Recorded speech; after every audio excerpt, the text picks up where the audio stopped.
178. So yung andun sa work site, binibilang pa, then andun ang ating kliyente. Again, thank you very much for your participation. The whole dock and cover. Nakita kayo doon, no, may video, nakita namin kayo.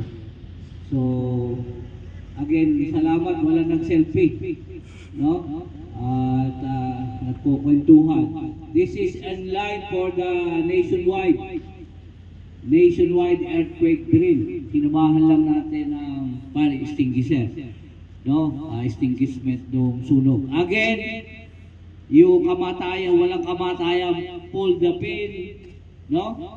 In the nozzle, and squeeze the lever and sweep side to side. So, ganun yung ginawa natin. For your info, ang fire extinguisher, once na ginamit na natin, itotodo na natin. At kung nakita nyo kung saan papunta yung hangin, pag ganun siya, hindi siya tumapat kasi kung tumapat siya doon, sa kanya yung chemical. So dapat different ang position mo. Yun yung gusto nating ituro for this drill natin. Again, for your info, lahat ng rules and regulation pag nasa emergency buoy. No, kaya pwede nating nakachinelas, walang hard hat, pwede yung kasi emergency.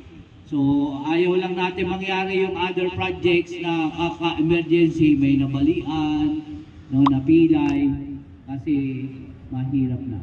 Again, I would like to ask our project manager. Kung ko kay picture, wag naman sa baba.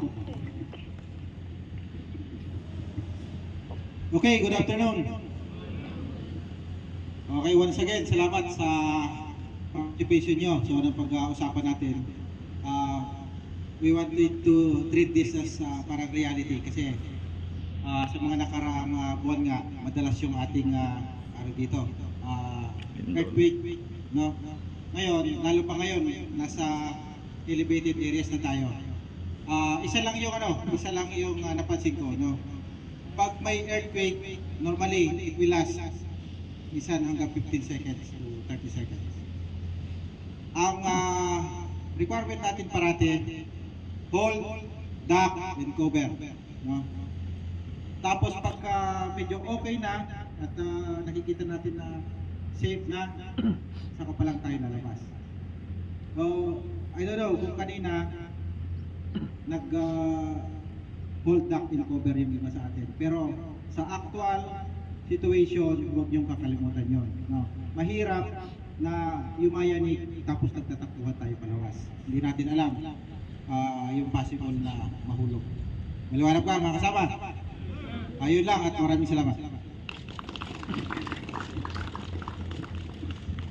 Ronel, pwede na natin itigil o as per client?